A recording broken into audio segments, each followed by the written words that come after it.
Hello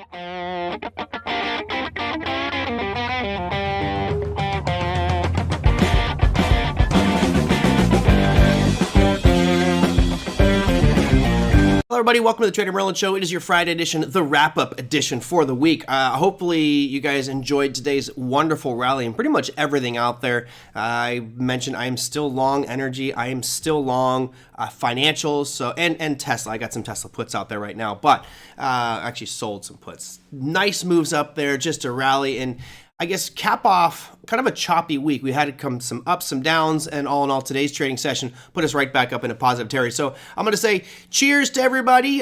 Trading week wrap up for January 6th. Today we're going to talk a lot about jobs, the unemployment data, which I think was a big catalyst for today. And on that note, we are going with Michter's Bourbon today. So cheers. Happy Friday, everybody. Let's kick this show off. I guess I need to wash that glass a little better, but cheers to everybody. Oh, yeah, that's nice. That's nice. Okay, let me run through the top 7 markets like we normally do. For those of you who might be new, which is probably nobody here, but if you are new, hit that like and subscribe button. I'll run through the bottom all the way to the top and of our top 7, and then I'll look at some of the, I guess, the other ETFs I was mentioning, like financials and energy, etc. So there we go. Starting off at the bottom, or sorry, that's the top. I got my numbers mixed here. Crude oil. You know, it was slightly up today, although energy looked a little bit better than this. You see crude oil pretty much unchanged on the day. You had a nice big positive green candle and gave most of it back. So closing relatively unchanged on the day at 73.71. Bitcoin, who cares, right? Still just traversing sideways, which actually does fit into my vision of what's going to happen with Bitcoin and other cryptos, which is part of this monstrous 4-year cycle, which could put us all the way into 2025. So for those of you here in the CIL, you know what I'm talking about. If you go to the next one, which is gold. Oh, man, what a nice little about face. You had yesterday a little pullback, and I was kind of expecting it to come down into this yellow box, which would have put it between 1824 and call it 1805. Didn't even get there. Today just opened at the lows, pretty much closing at the dead highs. Great day for gold, up 1.67%. And for those of you following silver as well, a good day, but not as good as gold. I did sell some puts today. I sold the 2150s on silver, expiring January 20th. So got a good amount of premium actually for being so close to current price, but I would like to be holding silver, so I'm okay going closer to the at the money strike. Not everybody likes irrational exuberance driven rallies. Yeah, you like the sideways boring action. You're like the surfer that looks out at the flat pond and goes, "Oh, that's gorgeous," right? Most people want the waves, but Tom out there going, "I want things that do nothing." Sometimes you got to do an about face with those strategies and modify them to accommodate what that market gives you. All right, moving up towards the podium, we are looking at the Dow futures right now, up 2.09%. What's nice about this one is, and I mentioned this, how strong the Dow has been relative to the other indexes, right? It's nowhere near those lows that we saw back in October. That's great. And it was really just consolidating. I was going to put a yellow box right here. Now, why not? I'll put the yellow box on the screen for everybody. You know, we were kind of just stuck on this trading range right here for the Dow, and today broke above it. You have a close above the highs for the past month. So that's actually almost a month. That's a very bullish, positive sign. All in all, I think today's trading activity was relatively positive for the broad markets overall, and I'll show you more data on that in just a second. All right, podium time, getting to the top 3, which of course were the indexes. Here you have the Russell 2000, 2.18%. Similar picture to the Dow, although not as convincing of a break of this most recent consolidation. 1800 is where the Russell closed at today on the dot. Don't see that too often with those nice round numbers. S&P 500 bouncing off of that lower trend line there, although, you know, it's not the best trend line in the world. I know it's not drawn exactly the right place, but it still fits the story and narrative that we talked about yesterday, which is prices compressing, consolidating. You know, we could easily see this S&P rally continue on up to this downtrending line, or maybe even that 4,050 mark, where was the previous area where we saw supply push things back down. So feeling rather positive right now just for a short market rally. Unfortunately, it's happening on a Friday because I would love to have another trading day tomorrow to maybe get some follow through for these markets. And the big one, NASDAQ. Too bad I didn't keep those call options that I wrote bought for the Santa Claus rally. 2.63% gain today for the NASDAQ, really just ripping to the upside. 11,104 is where we closed at. And we could look at some of the bigger components like Apple, right? So Apple on the day, 3.68% to the upside, although doesn't look that great. Even though it's up almost 4%, it still is just an extreme pain point for Apple. You had Amazon today. After making the statement that they're laying off 18% of their work, or 18,000 people, not 18%, they had a nice little rally today, but it still is in a pretty decent downtrend. I will say this. I have a little bit of free capital. Most of mine is tied up in trades right now, but I am considering if it does get above this, call it $87 mark, which is $1 away, I may be buying some long-dated calls and maybe going out to maybe June, July on these Amazon calls, because it feels like it's basing, it feels like it's going sideways, and generally when a company lays off so many people, it does impact the bottom line and help the company out, which may be good for Amazon going forward. But I still need it to confirm by going above, let's say 87 on that price chart. And that is your top 7 markets out there. All in all, things looking pretty good. As I mentioned, things like XLE, XLE actually had a pretty decent day today, although it is a shooting star. Right, here's that shooting star formation, and this goes back to the discussion that we talked about on yesterday's show, which is really, how do you trade a candlestick? How do you trade shooting stars? And there was some guy, it's funny, you guys may have seen the video, I don't know if you have or not, but I did a webinar several years ago for Online Trading Academy, which was really all about candlesticks. Talked a lot about psychology, the behavior analysis inside of price, and we've got, an OTA hater that just posts comments all the time, and he's really uneducated in his comments that he's saying. You can tell he's just reading the headlines in the news and the FTC reports. But he was like, nobody uses candles. Those are sucker plays. That's retail trader food. The institutions will wipe the floor with you, that type of attitude. I'm like, not to sound like a jerk, but I am going to sound like a jerk. You're an idiot, because those candles reflect, you guys tell me, does this candle right here that happened today, does that reflect retail traders only? Does it reflect institutional traders only? Does it reflect commercials? Does it reflect business transactions only? Well, to say that this candle is useless and is just a way to sucker in retail traders, it clearly tells me that you don't know what trading is all about. Because every candle you see here is the summation of every major trading firm's transactions on that security. It's looking at Goldman Sachs, JP Morgan, Warren Buffett. It's looking at Chris Morris and Big Eb and Tom Barr and Skilled Stocksman and Naum. It's looking at all of those people's trades. And to me, this is simply a behavioral analysis snapshot. Now, I don't know if this was in fact institutions that created this candle, but I do know that there's a behavior that happened on today's candle for XLE. At one point, it was a big green candle, breaking the highs, looked awesome. Looked like it actually ended up being a bull trap. Got people long as it broke the high. I'll show you the line right here. Let me go to snap mode. That high we had back here on the 27th of December, we've tiptoed above that intraday today. It's like, yeah, here we go. We're breaking a high. Did a little bit of a break, and then boom, came ripping back down. So to say that candlesticks are useless and they're just, sucker plays for retail traders, you can kiss my backside. These are used by everybody, and it's a reflection of everybody. It's understanding those candles and how can we utilize them to our advantage makes it even better. Anyway, I don't know why I'm on such a rant today.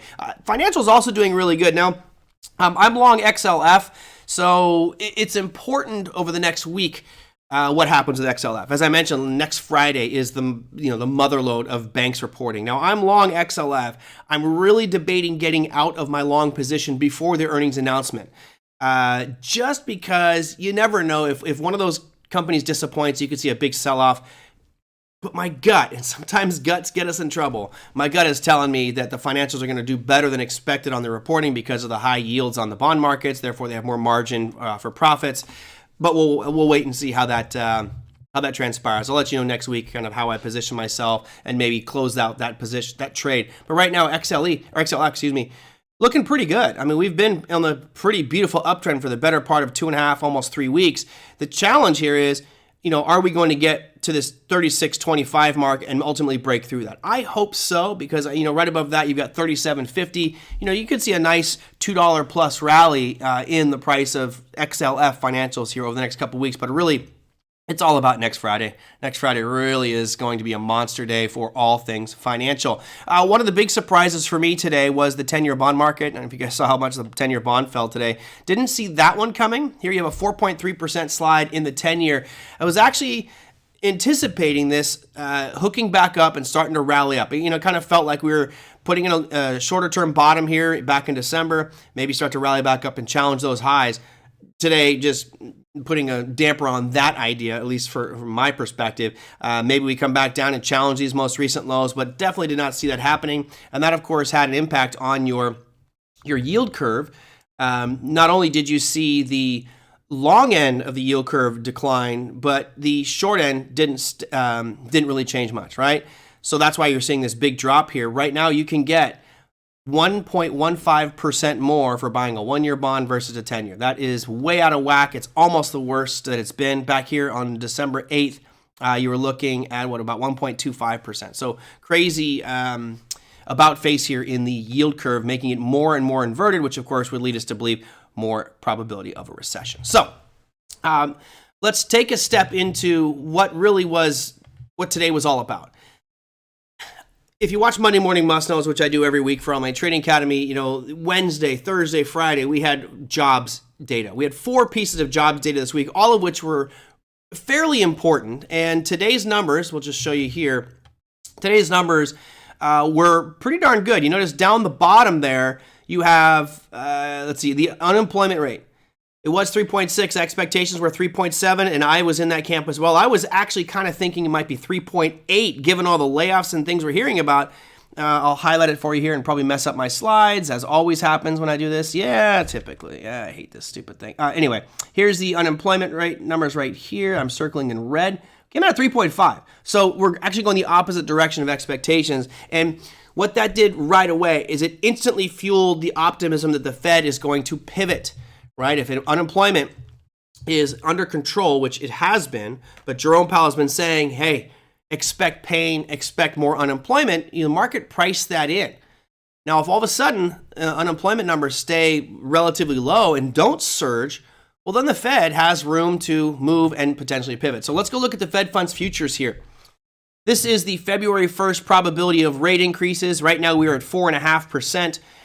There's a 74.2% probability of a 25 basis point increase at the next meeting and a 25.8% chance of a 50 basis point increase. Now, those numbers by themselves are fine and dandy, but what's noteworthy for me is if you look from yesterday, there was a 37% chance of a 50 basis point increase. Today, it dropped to 25. So right away, traders are already positioning themselves for a weaker than expected Fed announcement. I mean, not weaker than expected, but a lower rate of increase. And the probability is increasing that we're going to get 25 basis points. Now, if we get more data that validates this, then we could see even, the potential might be that we see a 0% increase at the February 1st meeting, but I personally think that would be way too far-fetched at this moment.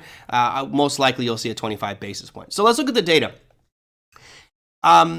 When we look at the data, someone commented on the YouTube channel yesterday that I was reading the data wrong. Actually, no, I'm not. You can look right here. The left-hand number is the actual, the middle number is the forecast, and the right number is the previous. So there you go, just for clarity purposes. Let's start off with the JOLTS job openings.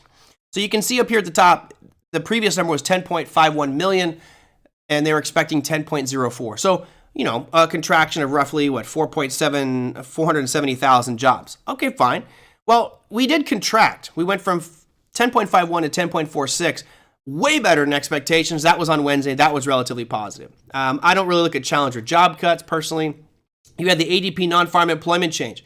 That came out way better than expected. 182, they thought there was going to be a contraction, and we actually had an expansion in job creation. Well, that's great.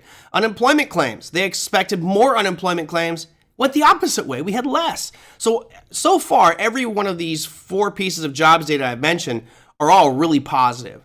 So then we get to Friday. Non-farm employment change. They were expecting a contraction of 56,000 jobs. We got a contraction of 23,000. So yes, it's a contraction, but nowhere near as bad as the expectations. And ultimately, we had the unemployment rate. So this is, all in all, some very good news for the markets. And I think that we saw that rejoicing going on with these broader market indexes like the NASDAQ. But big picture tells us we're still not out of the woods, right? It looks like there's still a lot of pain in this marketplace. But it does open the door, in my opinion, for a rally for the next week could be a decent rally. And depending on what happens with the earnings announcements for these financials, you might see some bigger moves on Friday. Friday certainly is the wild card. If those financials come out with bad news, then expect this market to tank. But right now, it feels like there's positive news out there. So great for anybody who's bullish. I see some comments came through here. People say that lose on candles because they don't understand them properly. I would agree with that, Big M. I think that, knowing that it's a candlestick is one thing. Understanding what it means, what it reflects, and the story that it tells. And again, I make this example all the time if people don't like it. But candlesticks are a battle. It's literally a war between two parties, a buyer and a seller, or all the buyers and all the sellers in that specific window of time. So I think they're incredibly useful. And I'm not trying to decipher if it's retail or institutional per se, although, a retail trader is not going to completely manipulate a candle. An institution can, and we can see some of those footprints, which is kind of what we talk about at Online Trading Academy. If I'm learning that I'm not trading, missed the big move today, 10-year daughter has 4 goes over. Oh, well, it's okay. You don't have to worry about missing a day. The good news out there, Eric, is there's always another day. The markets are not going to all of a sudden go, we're done. No more trading. It's over. Move on. Gold Soxman just need a good scotch. There you go. It's another bad week. Sorry to hear that. My week was okay. Wasn't stellar, but it was definitely a positive week, so happy about that. But you know what? We've got 52 of them. Don't let one week mess you up. If anything, go back and learn from what you did right, what you did wrong, like I always emphasize, and hopefully next week will be more positive. So cheers to some Michter's bourbon for that one. JB says, if jobs are looking pretty okay and the Fed wants higher unemployment to cool inflation, wouldn't that give them the reason to raise rates 50 basis points or more?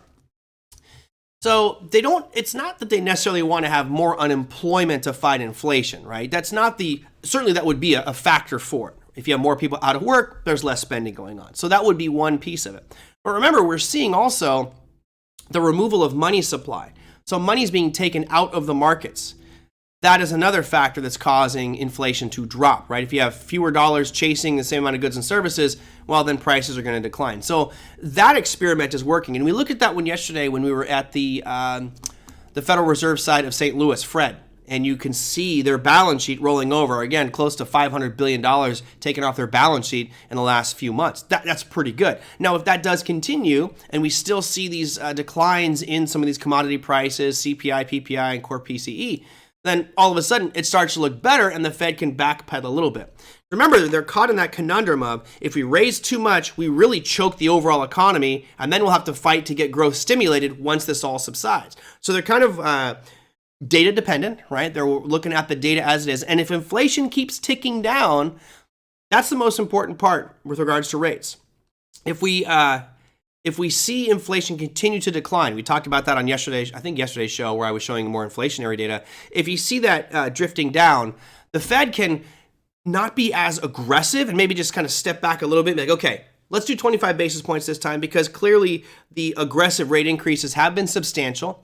My belief is that some of those rate increases haven't even hit the markets yet. They usually take 9 to 12 months. I've heard 6 to 9. I think it's more like 9 to 12 months before a rate increase actually hits the markets, balance sheets, and bottom line. So we still have a few rate increases that have yet to actually hit the marketplace, and that could still bring some further pain for our markets. But all in all, it's looking pretty good. Right? It's looking pretty decent at this moment in time. Markets are still an ugly picture from a technical perspective. This is a descending triangle on the NASDAQ. I mean, in my opinion, if I had a bias here, I'd be saying, look to go short when we break these lows right around 10,640, right? But, everything works until it doesn't. And right now, the shorts have not really been working that great for me. Certainly not in the past week or so.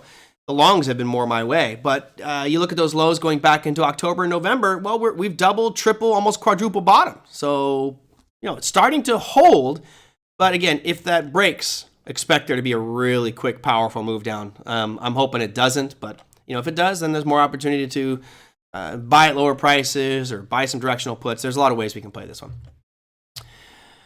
All right, Tom says, chasing some amount of goods and services. How about the Fed and government getting out of the way of production of goods and services? Well, good luck with that one. I mean, government always wants to be in the way and mess things up. So that's a debatable one there. I'm just looking at the Fed's actions. I think that the Fed's actions have a much greater impact on the economy than our government's actions. The Fed actually does stuff. Our government just kind of sits there and bitches at each other because they don't like their political affiliation. Did you sell more puts on Tesla? No, I didn't sell any more. I have 3 at the 120s, and I sold one more, and some capital freed up in the account, so I bought one more at 100. So I've got 3 120s sold to the puts. So, part of that is I want to make sure that if I do get exercised on the 120s, that I have enough capital there. So 3 of the 120 strikes of Tesla is $36,000. So in that specific account, I only did 3 because I knew I had 36 very liquid there. I could have gone more and done over leverage there, but I don't do that anymore. I'm not really about leverage too much anymore. So I got 3 in one account at 120, which is underwater right now. We can look at that chart. And for me, the way it'll work is I've got some at the, the 3 at the 120s, which obviously I'm, almost $7 underwater right now. That's fine because I collected I think $5. I can't remember. I think I collect $5 worth of premium. So actually my average price is $115 on those 120s. But if it ends today, let's say it ended today and it's at 113, well, then tomorrow I'm just going to sell the 120 calls. Or we'll see what the premium looks like, but I'll just sell the 120 calls. And, if we get down to 110, I'll sell calls against it. I think at some point Tesla is going to bounce back up, and I'll just be selling calls to lower my dollar cost average over that one. But I probably won't be doing too much more on Tesla. It's just the premium has been so inviting, really good premium on that. You're getting out, you go out 30 days and you're looking at getting a 5 to 6% rate of return by selling some puts that are 20% out of the money. Crazy. And I got burned on one of them so far because you guys back up here when we were at 200, I sold the 120 puts and lo and behold, boom, got me exercised. Oh, well, it is what it is. I'm not worried about, or actually, I'm sorry. No, I sold the 120 puts. I have not been exercised yet. I still have until January 20th, but this slide right here that we saw in late December was just brutal, man. Going from 180 down to 110 or 113 in, 10 trading sessions. That's a doozy. That one hurt. That one hurt a lot. All right, let me go into some listener questions here. That was kind of the broad market overview. I think things are starting to stabilize a little bit and look good. I think the jobs data this week was great. Next week, it's all about, there's really 2 things happening next week that we got to pay attention to. I believe it's on, I want to say Thursday. Hold on, let me just dig in my head here and see if I can figure that one. I think it's actually Tuesday. Jerome Powell will be giving a presentation in Sweden, which, anytime Jerome Powell is speaking, could be a market mover. So Jerome Powell speaking on Tuesday. You have CPI numbers coming out on Thursday, and then the earnings calendar on Friday for financials, which is going to be a doozy. All right, let me go into some listener questions here. And thank you for those of you who sent them in on the YouTube channel. You can always send questions in on YouTube channel or email me at TraderMerlin@gmail.com. So let me see if I can catch up on a bunch of these because y'all have been sending in quite a few. First one, Thomasina says, can one do options with their 401k accounts? I know there exist some restrictions, for example, shorting. My friend left Microsoft years ago, but still has a 401k with them. She's not up to speed on trading, so I know she will not want to self-direct her account. What can she do about this? So if she no longer works for Microsoft, first off, let's start with, can you use options in your 401k? The answer is no. In a traditional standard 401k, you cannot. If you self-direct, because normally you're going to go through some 401k management company and all they want to do is put you in mutual funds that make them money. They'll charge you all these fees and management fees and service fees. If you self-direct, and some companies will allow you to self-direct, then you can put it into another account and actively trade that using a variety of different instruments. And yes, you could use options. But since your friend no longer works for Microsoft, I think you said, no longer works for Microsoft, what you can do is move it over and roll it over into an IRA, right? You can convert those and just move it over into an IRA since you no longer work there. Put it someplace, I don't know, E-Trade, Ameritrade, Schwab, wherever. It's very, very, very, very simple to do.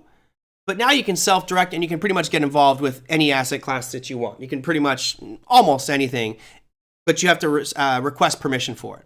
So there's 2 questions here kind of tied to this one, which I think is interesting. And that would be, the recommendation I would have would be to roll it over, move it over to another firm, because even though she's not working at Microsoft anymore, it's sitting with a fund manager in that 401k. And there's annual expense ratios. The mutual funds that she's in, because that's all you can get in a typical 401k, those have annual service fees. It could be 1%, could be 2%, could be 5%, depends on what funds you're in. So get out of those because you are paying way too much in fees. At a minimum, if your friend doesn't want to do anything, self-direct anything, I don't want to trade, then you look at her account and you say, okay, you're in large cap stocks. Fine. Then we'll move it over here into an E-Trade account or Schwab and say, how about we just buy SPY, right? Now that to me is the simple thing to do because SPY has like a 0.19 or it's a very, very low. Let me real quickly check here so I don't get my numbers wrong, because we've got some owls out there that instantly go and check all my numbers, but I think it's like a 0.19% fee for SPY, which is significantly lower than almost any. It's 0.09, so I was wrong by 1/10 of a point. So it's 0.09% expense ratio, whereas most mutual funds are, at least 0.5%, maybe 1%. So she'll save herself a lot of money just by moving into SPY or some ETF that reflects her current holdings at her 401k. Realistically, what should she do is be a little bit more active out there. But again, if you're not educated and understand markets or want to do it, then don't bother. Don't start trading actively with options. But that's what I would recommend. If it was me, I'd roll it over and I would definitely start selling. She probably has Microsoft stock. You should be selling calls against your Microsoft stock weekly. Sell weekly options and collect money every week or every month. You can do that and consistently generate some income stream. May not be a ton, but if you can get an extra 1/4% per month on a huge holding that you already have, you're compounding. That turns into some big money someday. They even have bookkeeping fee. Oh, and options merchant. 401ks are the absolute sucker bet. It's unbelievable how many of those things, how much fees are tied to those. I encourage everybody to get out of your 401ks if you can. The only reason you should be in a 401k, 2 reasons. Number 1, your employer matches your contributions. In this case with Tomasina's friend, she got nothing. She doesn't work there. So there's no matching going on. There's no benefit for her to stay with Microsoft 401k plan. Number 2 would be from a tax perspective. And that's, of course, a CPA question, not for me. But there may be some reasons why you want to stay in that 401k from a tax perspective. But if you're not working there anymore, yank it out, go self-directed, and be the easiest thing to do. All right, let's see. That's right, Tomasina smart. I'm with you, Jimmy. Have her take the strategic investor class. That's pretty basic. And then here's another piece to that. And this is going to fall into kind of the same category. So Tom, I don't think this is Tom Barr. I think it's a different Tom. I have a family member that holds a large amount of TJX, so TJ Maxx stock, more than 10,000 shares. Although TJX had a very strong year compared to the S&P, history makes itself clear that if we see a capitulation event in the markets, even strong performers will suffer. My question is, how can she protect her position as she lives off the dividend returns? Thank you for sharing your knowledge and doing the show. My pleasure for doing the show. I love doing it. A couple things here. There's 2 things that to stand out in this specific example. And the first one is, I need to take another sip of my whiskey. That's the main reason. Oh yeah, now we're going to have some fun. No. If you got 10,000 shares of any stock and it's sitting in an account, great, I guess. You got 10,000 shares of TJX. If you are just letting it sit there, then you're subject to whatever the market gives you. If it goes up, okay, I make some money. If it goes down, I lose money. But in this case, your friend is collecting dividends. The number one thing, and Tomasina is going to say the same thing right now, is go out there and sell covered calls. Sell calls against this position. And I'll give you an example. So right now, let's go look at TJX on the big grand scheme of things. TJX. So basically, what someone's going to do with, for those who may not know, what someone will do with a covered call is they're going to pay you for the right for you to sell your shares at a certain price. So again, this might be a tax hit for your friend if they end up getting taken away. Let's go to a weekly here because TJX has been epic. Holy cow. No wonder I think I may have single-handedly contributed to TJ Maxx. So Big Eb comments right there. He says $820,000 in one stock TJX. I really have to echo that big time. That is a monumental risk to you, especially given what's happened with TJ Maxx. This is a weekly time frame, so obviously you're looking at many years. I would protect myself on this one because it's gonna have a pullback. And you say, what can they do to protect? You could buy puts outright, right? And of course, understand your delta so you get the right amount of puts to cover your position. Number one thing I would be doing is I'd be selling calls to further increase the rate of return this individual was getting. So it's tough because you look at this weekly chart, it's never been here, right? This is all-time historic highs for TJ Maxx. So that makes it more challenging. But let's see, I think I might have Thinkorswim open here. Here's TJ Maxx. You could go out, let's say, what I would do if I had positions like this, I would be at least doing the monthlies. Most likely I'd be doing the weeklies. So let's look at the end of next week, right? So let's real quickly go here. So if we sold next Friday, and it's not going to be really good numbers here because obviously the markets are closed and these numbers get distorted. But you're going to sell covered calls against that position. And you could go out here right now and sell the 84s and get yourself 66 cents. That's not great. That's like getting, let's see, that would be 75 basis points. So 0.75% rate of return on your investment if you sold the 84s. But it doesn't sound like she wants to get rid of those shares. So you could go further out here. If you had 10,000 shares and you sold these 86s, you could get between bid and ask is 13, ask is 26. So let's say you got 20 cents on those. You're looking at thousands of dollars per month extra generating as income and bringing that money in. So from a protection perspective, you're looking at buying puts to protect your position. And given the chart that we see on TJX, you got a lot of eggs in one basket. That's pretty scary. I mean, if this does have a big implosion, there is talk about more layoffs coming. Now, the good news is TJ Maxx is generally that cheap store, right? This is not a Dolce & Gabbana. This is not a Prada or a Fendi or Chanel.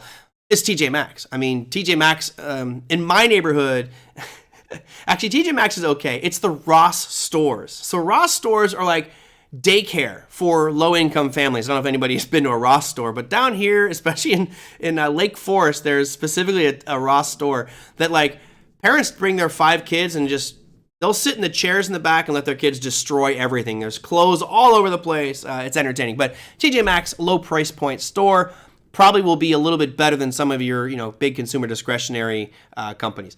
That said, I'd be selling calls against my position and maybe even buying some puts. So you start doing some spreads here to lock in those, or to protect your profits here. I'll be honest, if someone has got that much of it, I'd put a stop loss below these most recent lows because if the markets do tank, TJ Maxx is going to go with it. And this is a phenomenal chart. I mean, even if I compare this to the S&P 500, right? So let's throw that out here. Let's go to a daily and let's add in SPY. Just as a quick example. So go SPY, add that in, close that out. I mean, there's your S&P 500. So it's adjusting to, let's say, since the beginning of last year. So the beginning of last year, your markets are down roughly 17%, and TJ Maxx is up at it's up at 11% gain. That's huge. That's really huge.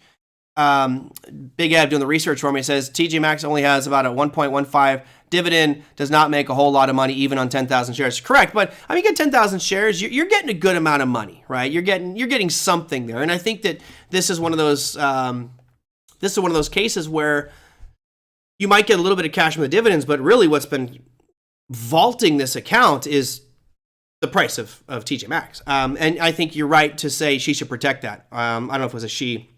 But for me personally, I can't give financial advice. But if this was my money, I know exactly what I would be doing. I would put a stop loss down here. Let's get rid of my S&P on there. I'd put a stop loss down below these most recent lows. So let's say it gets below $67. So if it gets to 67. If it gets to $76.75, I'm out. Put that line right. Let's see the low right there. Yeah, it gets to 76.75. Dump it all. That's what I would do. Now, this is not financial advice. You got to do your own research, but I wouldn't want to give back those gains. And there's been some absolutely monstrous gains. You have to. I think, Tom, you would have to question your family member and say, this thing was up at $76, and you let it fall all the way down to $53 back in 2001 and 2002. I think it's important to have stop losses because nothing goes up forever, and we're facing potentially one of the more challenging markets going forward. I think you got to put a stop loss in there and, sell the 86s, sell the 87s on a weekly basis or on a monthly basis. And if it takes you out, okay, you're going to collect a good amount of extra premium. You're looking at annual dividends, as Big Ed was saying, 1.15 or 1.5%. Well, you could probably get 1% for 30 days. You could generate a lot more interest that it sounds like they need to live off of. But I also would recommend, if it was me and I was someone who was living off the dividends, I would sell some of this and I would split it up into a couple of different things. I know it takes more time to manage and to monitor it all, but your risk associated with single stock right now is dangerous, right? Let me real quickly just go and see, well, it's just as an experiment. So the average yield for the S&P is 1.52%, right? That's your yield. And let's go, I just want to make sure, not that I don't trust you, Big Ab. Let's go to TJX. Okay, so there you go. It's actually showing for a dividend yield is 1.46%. So you are making less of a yield on TJ Maxx than you are on the S&P 500. So personally, I would rather have the safety and security of being in the S&P 500. Single stock risk of one company is dangerous. I think we've all seen it where a company gaps down 20, 30, 40, 50% overnight. You know, it could happen. Now, TJ Maxx is a pretty well-established, not only company, but it's a chain put together. I would feel, you know, fine with TJ Maxx. I don't think there's a risk of it going bankrupt, but you just never know. I mean, I'm real quickly bringing up this right here. You know, HKD, well, remember that scam? They dropped 23% in one day.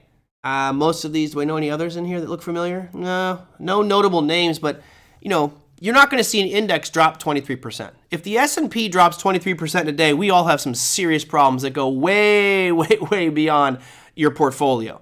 You know, that's like a military strike in the United States if we're down 23% in a day on the exchanges. So that would be my suggestion. And probably that's what I do for myself is I split it. I split it apart. You can't have everything in one basket, especially if it's a single stock, right, Tom? Your friend could get smoked on one bad earnings announcement. You know, we've seen it where stock will drop 30% on an earnings call. So that's probably my scariest piece about this specific situation is 10,000 shares, which is 800 grand in one company. A little too risky. Spread it around. If anything, go towards the ETFs. You mentioned you can get into SPY and get the same dividend yield, but you're not going to get the volatility that you're going to get with TJ Maxx. Hope that helps. Let's see. Do I have any more? All right, last one. What time I got? Holy cow, time is flying. Let me see real quick. Lake Forest Mac. Yeah, that's right. I could pick on the 949 or maybe go to the 805. Tom, you know what I'm talking about. That one down there off of El Toro Road. I used to live in Lake Forest, and that one off of El Toro Road, I couldn't believe it. It's like people literally grab stuff and just throw it on the floor. Hey, Don, how you doing, man? Happy Friday. That place is one of the worst raw stores I've ever been to, but Big Ed says exactly 12K in dividends per the year on 800,000. That's not much. Yeah, but if you go just Rio Tinto and get 10%, you know, you're getting way better dividends, but again, single stock risk. If I had to choose those two companies of TJ Maxx versus S&P 500 and be able to mitigate my risk, there's no question. Go to SPY. You're getting the same amount of rate of return from your dividend, but a lot less volatility and a lot less single stock risk. Is the market pricing in a potential soft landing at this point? I suppose next week's CPI will be more telling. I don't know if it's necessarily pricing in a soft landing. Right now, given the economic data that's coming out, it does look that way, but I'm in Bill Addis's category, Bill Addis's camp. Remember Bill Addis on the show going, I don't see a soft landing. That's just rhetoric from the Fed. I kind of believe that, but you know, I'm one to look at what the market is telling us. And while it still looks like we're drifting down, the data incrementally was getting slightly better. Not only from the CPI numbers are getting better, the PPI numbers are getting better, the core PCE price numbers are getting better, unemployment numbers look okay. So all in all, it's like, okay, you know, the talking heads on TV will spin it any way they want. A lot of times they I guess, embellish or create fear out there. I'm just trying to look at the data and say, what is it telling me? And that's why I wanted a title today, really dealing with more jobs, because even from my perspective, those jobs numbers were really good this week. Way better than expectations. All right, last one. Go to SPY-D instead. You'll get about 4%. All right, there you go. Let's see. Let me do this last one here because I know, David, you said this in twice. He says, if I wanted to buy a 177 weekly put option on IWM, and this was a couple days ago, I'll show you the picture here in just a second. He says, my supply zone with a stop would have been 176.93 to 175.73. Using OTA's worksheet, that would have given me a risk about $69 per contract. Okay. In hindsight, it would have worked out, but what if it gapped over my stop loss to 180? With a stop market order, would that make my risk 171? No. So what you were looking at in that worksheet, you were looking at stocks. So here's the picture, the chart that he's dealing with. And you're right, if you look at going short here, you know, wherever your line was to go entry, and then stopping at 180, you can define your risk with the underlier. The problem is you're using an options contract. So if the underlier jumps past your stop loss there, at which you had your stop loss at 167.93, I believe is what it was, and it jumps all the way up to 180, that's not a clear, concise measurement, right? The option is a leveraged instrument, so it's going to be much bigger than that. Now, when you mentioned that you went long a put, so you bought a put, your maximum risk there is what you paid for that option. So if you paid $600 for the put, that's your maximum risk. Now, also in that situation, it looks like here you were looking for the December 27th expiration. So it's also, you have time here before that option expires. So even if it jumps to 180, yeah, you're losing, but you're not going to lose the full value of that option yet. You'll lose the full value of that option once it gets to expiration, right? That's where you'll ultimately take the full loss on that position if you ride it through to expiration. So your stop loss is not in line with the OTA worksheet because the OTA worksheet is on the equity itself, the underlier, in this case the Russell 2000. Your option, you're better to use this one, and it will show you what your maximum loss is. But again, when you're buying a put, your maximum loss is simply what you paid for that option. Same thing if I buy a call, my maximum risk is what I paid, the premium that I paid. The risk is much different if you are a seller or a seller of puts or a seller of calls. A soft landing has never been done. Yeah, I don't think so either, Don. And they always seem to be a bit rough. And, it is what it is. I'm not worried about a soft landing or a hard landing. I'm just looking at the market and the data. And I thought that, the jobs data today, pretty damn good. All right, last sip here. Where are we at? We're at 42 after. I'm going to start to wrap things up here unless you guys got some quick questions for me. Finish this whiskey here real quick. All right. Someone may have put some... you tripping out over there, Alan? Having a little LSD day?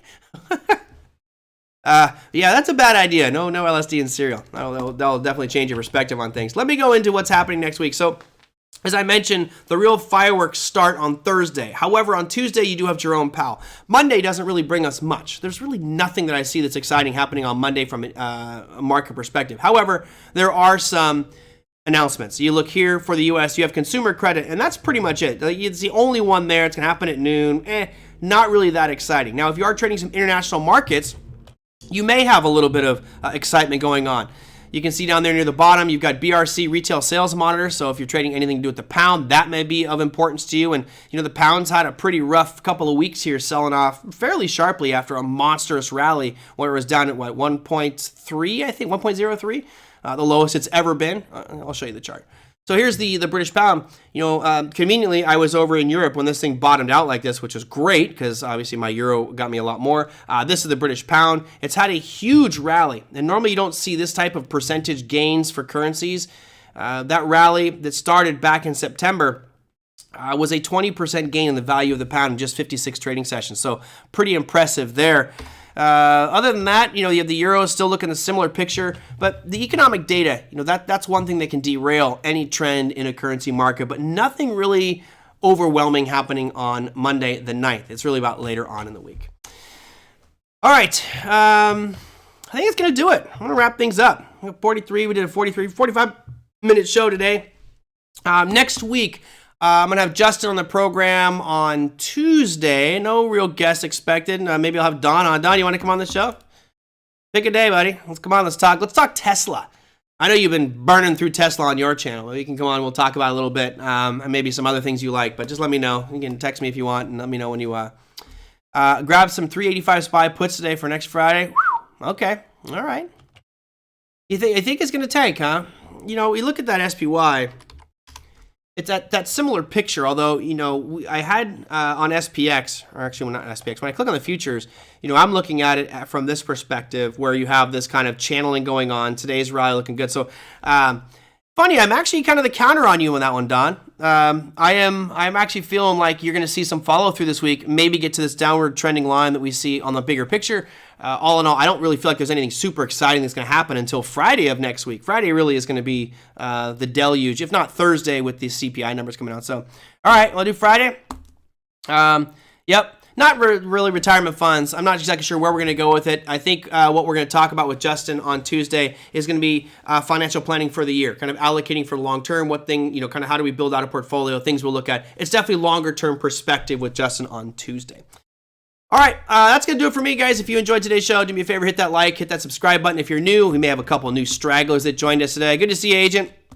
That's right, a Friday double shot. If you guys have any personal things you want to discuss, not personal, I'm not getting into your personal life, but trading-wise, market-related, you can email me at TraderMerlin@gmail.com.